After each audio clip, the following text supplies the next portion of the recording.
Sifuna, are you against the broad-based government?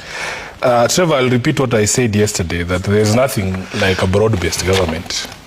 And when I said those words, I saw some people on Twitter tagging me saying, oh, but Sifuna, you signed a document, including somebody who's calling themselves a presidential candidate.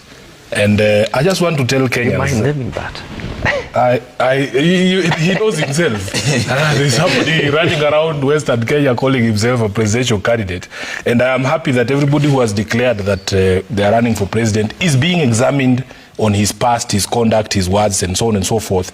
But this one has no history. So I just want to encourage Kenyans to encourage that presidential candidate to read, to develop a culture of reading.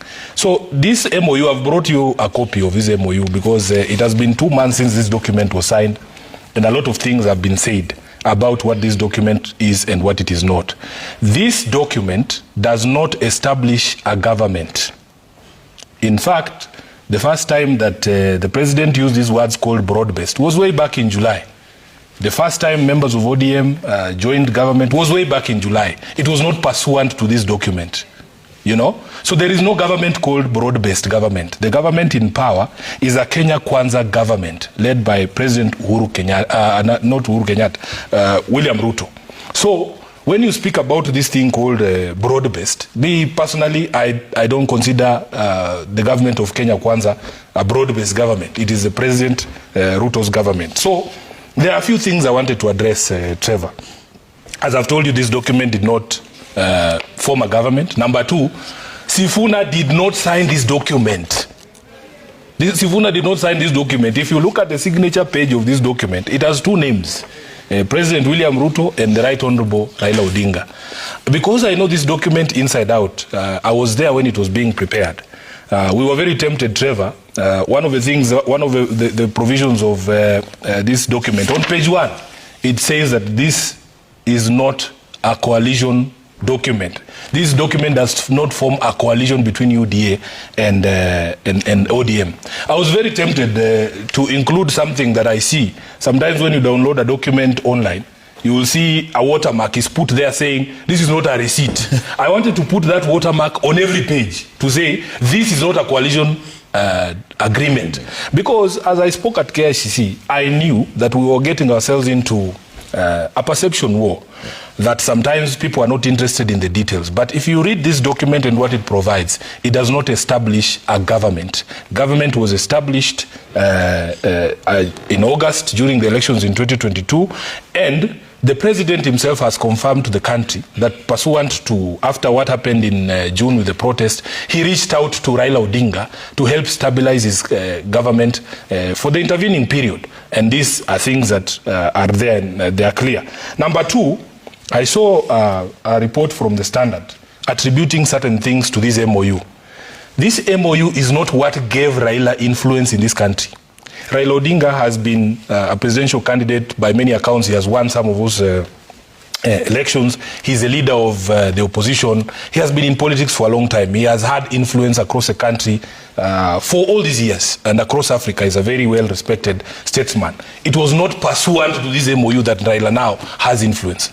This MOU is not what made Dr. Oburu Odinga the senator for Siaya. The senator for Siaya was determined in the elections in 2022. Forget what the Standard is claiming. This MOU is not what made Winnie Odinga the Yala member of parliament. By the time we were going to elect Yala members of parliament, it was way back in 2022, 2023. This MOU did not exist. And Trevor, that is why we continue to plead with people. Let us develop a culture of knowing things before we speak about them.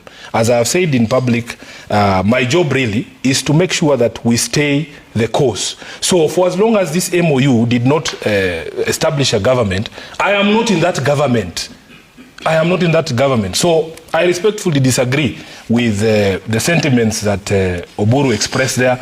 And I have had occasion, because he's a colleague in the Senate, to sit down with him and understand. Even him, if you see that clip that you played, he was accusing Orengo of anger, but he was speaking with anger. So I asked him, what was the problem? And he explained to me that there were some issues. I think there was a meeting that Orengo attended in Bondo, and he said certain things that infuriated infuriated Oburu, and we have sat down as a leadership of the party to be able to resolve those issues, because it creates a lot of confusion, especially to us, the younger members of the party, when senior officials of the party fight in public. Allow me to say that the comments on the conduct of our CSs.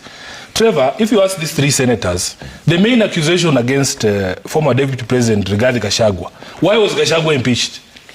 Why was Gachagua impeached? Because he was holding a national office but forgot that he was the Deputy President for all of us. He was not the Deputy President for Central Kenya. But every pronouncement, every time he stood in public, every time he appeared in public, he appeared only to be advancing the interest of his region and his people. That is the reason why we impeached Rigathi Gachagua. So you cannot have similar conduct from members of my party who have joined government. That every time we see you in public, you are only speaking in terms of the so-called development that has come to your people. You understand? And we wove into this MOU. Hey, I'm telling you, people need to give me time to read this thing word for word for them. We wove into this MOU a provision here where the two leaders, President Ruto and Raila Odinga, will respect the identity and integrity of the political parties who signed this document. So when Governor Wanga speaks, and I want to address the comment that he made about Governor Wanga. First of all, it is fair for Governor Wanga to demand answers from the government on the killing of Ongondowere, because it is a responsibility of government to protect life and limb. Number two, when she speaks and she says this region, members of the public in this region belong to ODM or have supported ODM, she's defending this MOU, because this MOU requires that you protect the integrity and respect the identity and integrity of these political parties. What has happened is that under the guise of these so-called development tours, and you know everybody can see that it is politics at play, these development tours are meant to win political support for UDA in Nyanza. And that is the reason why Governor Wanga was saying, you must respect us in accordance with the MOU that you signed. So Trevor, for me, I am very clear in my mind. I am not a member of any government called broad-based. I don't know where it exists. The MOU that we signed does not establish any such government. You know, so we are very clear in our minds as the leadership of ODM. And by the way, ODM as a party, we have allowed everybody to express themselves freely. In fact, there was a memo that came from Raila Odinga's office saying the only thing that is required when we have these opposing views is respect for each other. That you don't go after each other in a manner that is disrespectful, but we are allowed to have and hold opinions that are different from each other. The political parties who signed this document.